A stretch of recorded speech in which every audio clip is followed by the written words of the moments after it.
What up, boys and girls? Welcome back to another video. Today I'm gonna show you what I received. I didn't do a review on it when I got it because a lot of stuff was happening, but today I'm gonna show you what I got, and then I'm gonna show you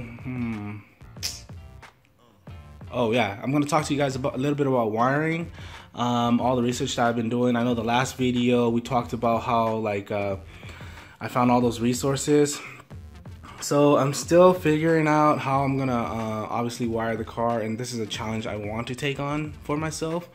It's not, I mean, I could afford a custom harness, although I've said in the past that I don't want to wait half a year for it.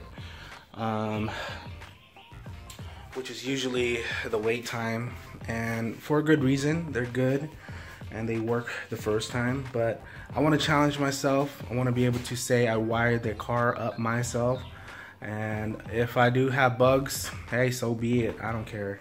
It's a part of being an actual builder and not just playing Legos, right? So I'll stop this and I'll turn the camera around and then I'll show you what I got. There it is.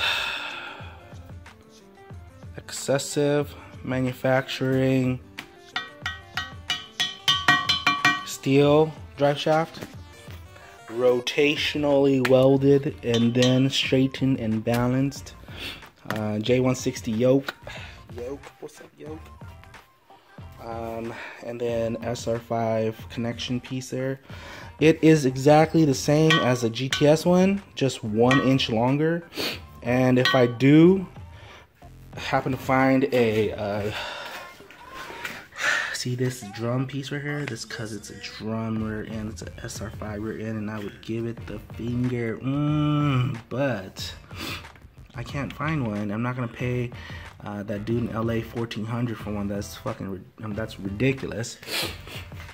I'd rather go and buy a Ford 8.8 or 8-inch and build that. And today we're gonna take a look at the,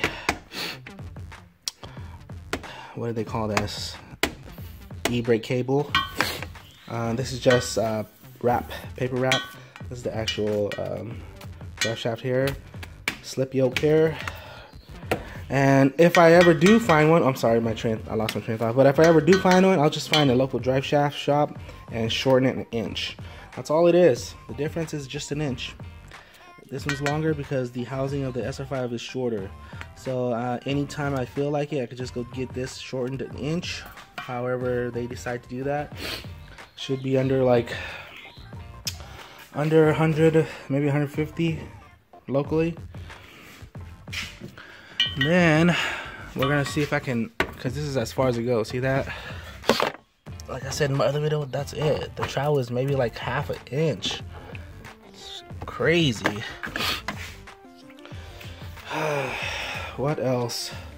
If you have a kooky GTS driver's side fender or front, if you crash your 86 and you want to sell me these 2 fenders, let me know. I'll buy it off of you, but I really need that other one more. That's a replaced fender right there, repainted.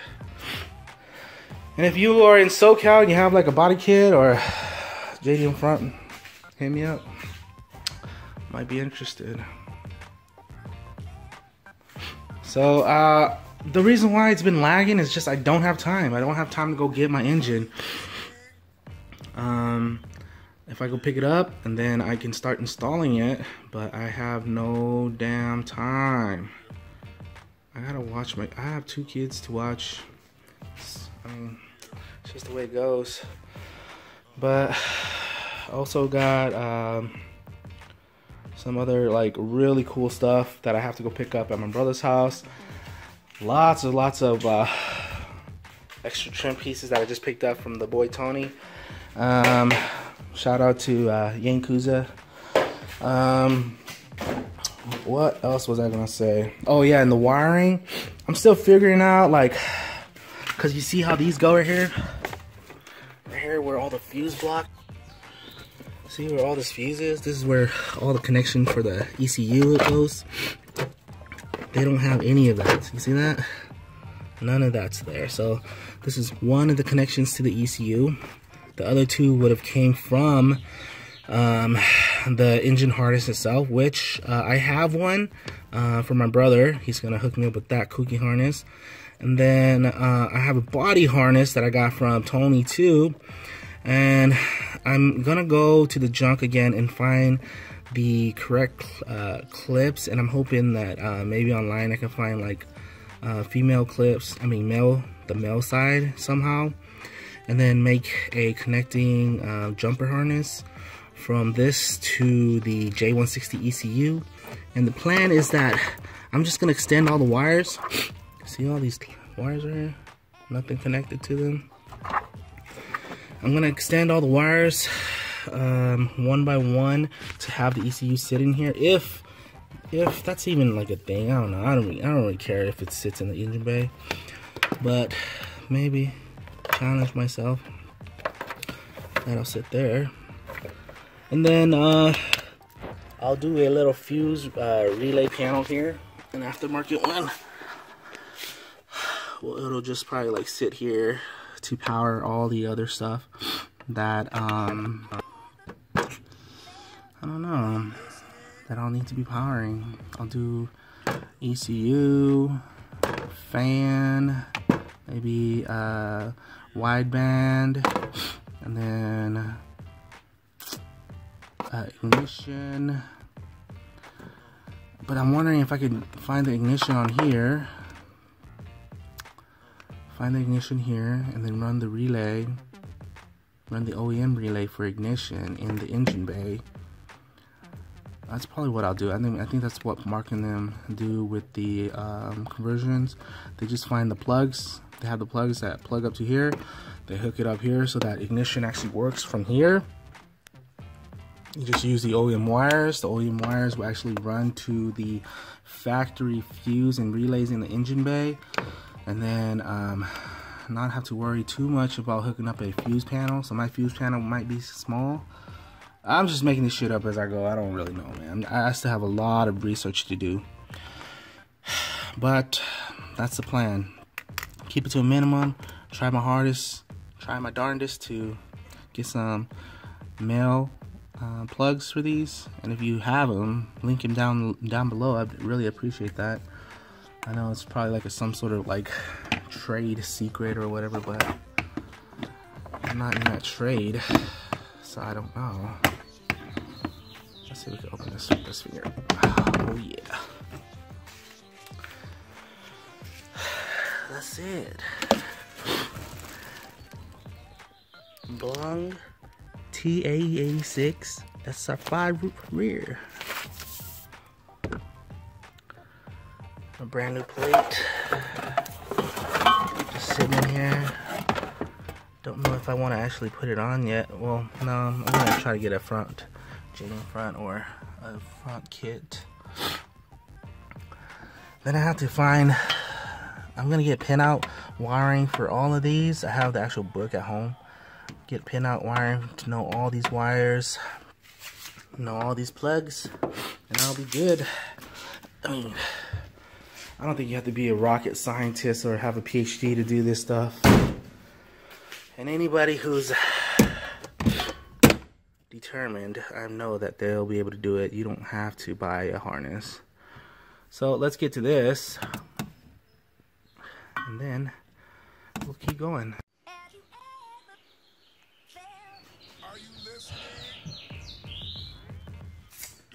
Let me move this over a little.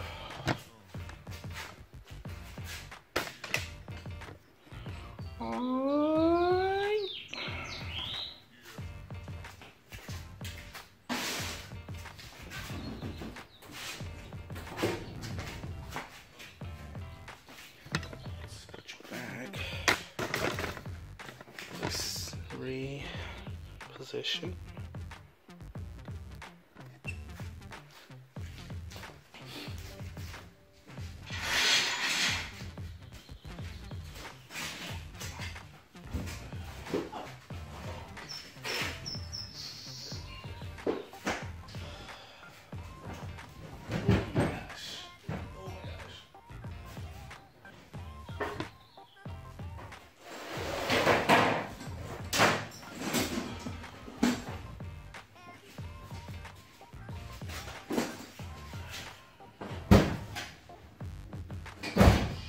it.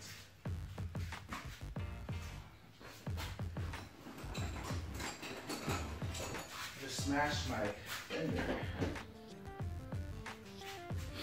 Blows, blows, blows, blows. Let's see. All I'm gonna do, figure this out.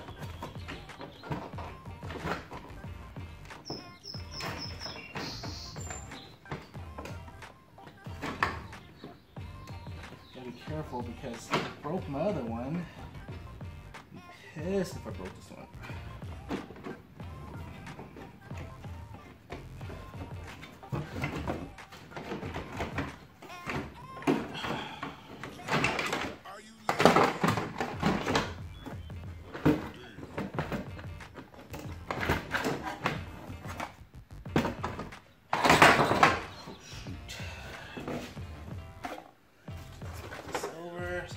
See, hopefully you can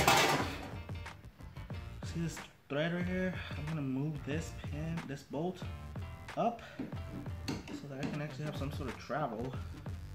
Should be a 10. It should have a locking nut, but it doesn't.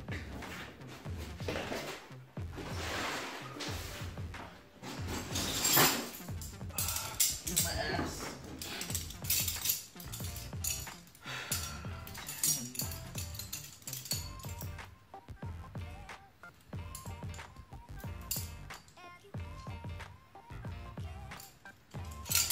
Any of you guys have this thing right here? Man, it's a pain because you're never sure if you're gonna pinch yourself or not. I haven't done it myself because I've been super careful, but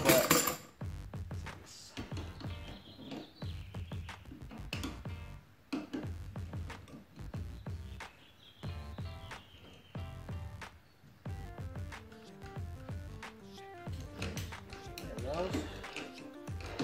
Hopefully that gives it some.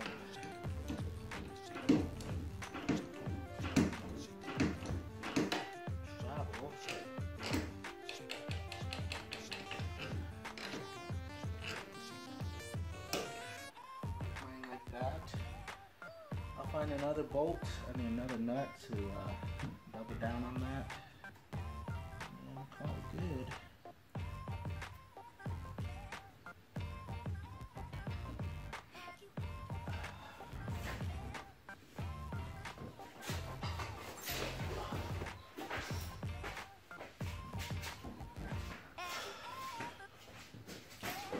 Are you listening?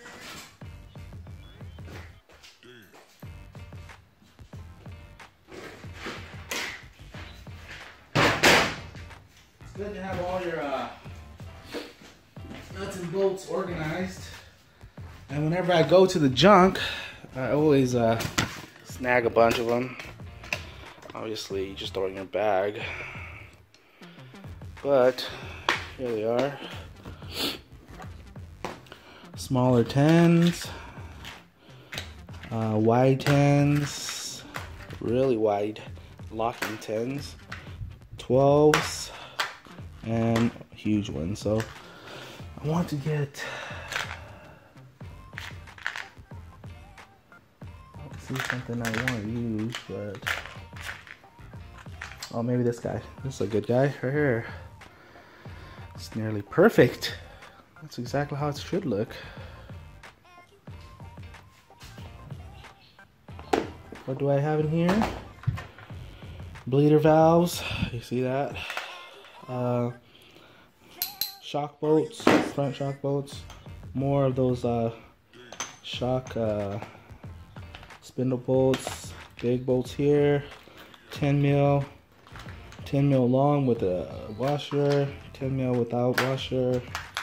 These long engine bolts, bracket stuff bolts. Let's go through the other box too. These are all my screws. Screw you. My pins that I bought offline. good deal. A bunch of accessory stuff like rail bushing, rail spacers, fender bolts and nuts, radiators, smaller screws, these basic retaining screws, headlight, corner light screws, fender molding, what do they call these, weather liner, whatever, and then interior screws are here to mount your dome lights, panel clips, which I'm gonna use, retainers right here, see that? Put into so you can mount stuff. But these are nice. OEM Toyota. I got these off of that FX.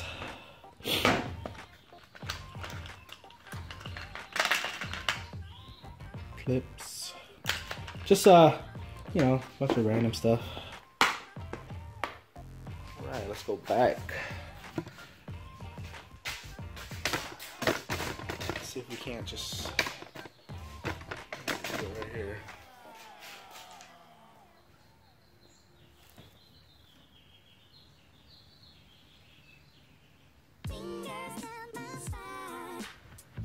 Okay, that looks good. Let me get another.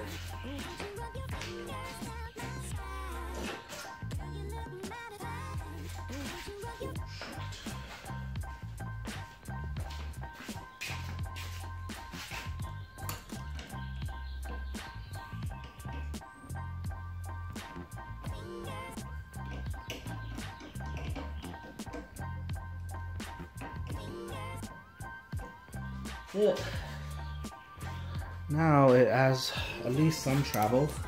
Before it was like this, now it's like this. Gives you at least 30 degrees. Good, it's good enough. That's so, it's not just because I want it like that, it's that you have the assurance that it actually releases the e-brake. Before, who knows, maybe it's so tight that there's always like a constant pressure on the e-brake. So you don't want that. Great. Yeah, that's it for this video. I'm gonna, like I said, I'm going to create a write-up for as much as I can. For anybody who's interested in the beam swap, and whatever I find, I'm going to throw it on there. And you guys can just go crazy with that. And that's it. Thanks for watching, guys. Until the next one. Like, subscribe, tell your friends.